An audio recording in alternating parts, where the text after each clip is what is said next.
In 1989, Brentwood Anderson and Matt Will Osman advertised in the NME wanting to form a band for men who pretend they're gay to listen to. No musos, it said. This attracted muso Bernard B. Butler, and they eventually found drummer and actual full-time gayman Simonon Gilbert. They needed some material, so took the name Suede. Justine Frischman was also there, but soon left when she decided she wanted to be in another band. Wire. My boyfriend's in Blur and my ex is in Suede.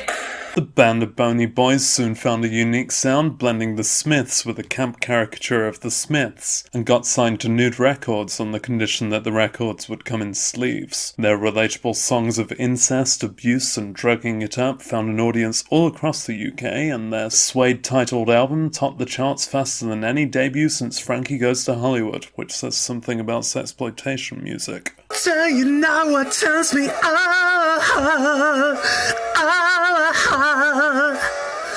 Gay penis bum, 'cause I'm homosexual. Matt so consistently weaves immortal bass lines that Suede records are always produced stupidly trebly to give everyone else a chance. Bernard throws everything into every take, and they eventually take 2% of it and make it into a 3.5-minute song. Simon is known for coming up with a slightly different drum fill to start off each song.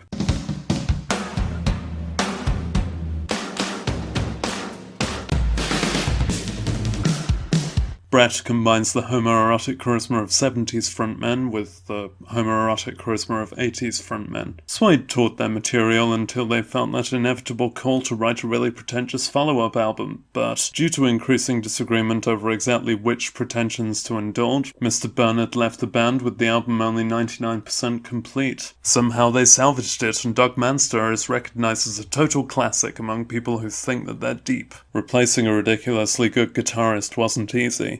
But the following day they rescued poor little Richard Oakes from a life of A-levels and comfort. Not only could he imitate St. Bernard in performance, but he brought a whole new sound to Suede, the sound of exactly the same but a bit less glum. After touring the album into the ground, Suede planned their next move, and little Neil Codling wandered into the band on monophonic keyboards and looks. They decided to write a pop smash album, so they did. Taking leads from T-Rex and Pinky and Perky, Coming In's lead single Trash was so good that Suede have since decided to write it another 5 times. Even the album's lazy effort zoomed up the charts. You and me and me and me and me and you. B-Sides collection Sci-Fi Lullabies was released, revealing that Suede had never been told that B-Sides are meant to be worse. It's a somber collection of songs about real-life experiences. We're in pool with a boy on his break from school,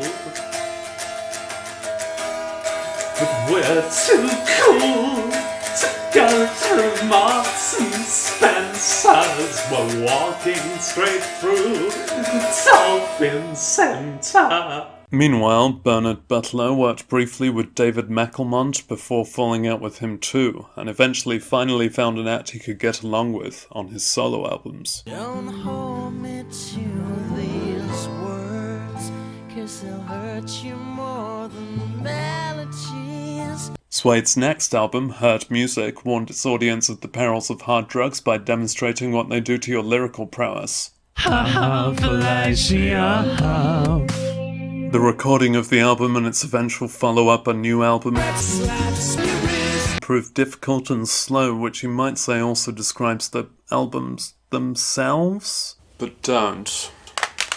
Suede had fallen into the well-known trap of hitting their 30s, partially. Neil dropped out due to illness, and this dude LX Lee thought, now there's the sinking ship for me. Suede came out with a singles compilation and then split up to ensure it was comprehensive. Brett then teamed up with Bernard again to show what it might have sounded like if he'd never been replaced by some shallow pop song lead guitarist, and they made an album of shallow pop songs. Brent also decided to record his midlife crisis in a series of 4 solo albums, whilst the other members went shopping or something, I don't know.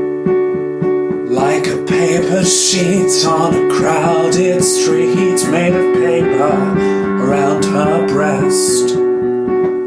In 2010, Charitable Nostalgia got the new generation Suede back together for one gig. Realizing that their 90s audience had largely got past their expensive coke habits, and that there were all these scary new depressed child fans from the internet, Suede decided to stay together. With no stories left to tell about dangerous young adults, they released a triptych of albums entitled Blood Sports, Night Thoughts, and USB Ports, respectively themed around relationships if you're really bad at relationships, that thing where you can't make sense of the film you're watching, so you come up with some really good music instead, and the mind of a child who's listened to too much Suede. All with a warm sense of paranoia. They put loads of reverb all over it so you can make it sound like they're performing in the Grand Canyon whether you want to or not.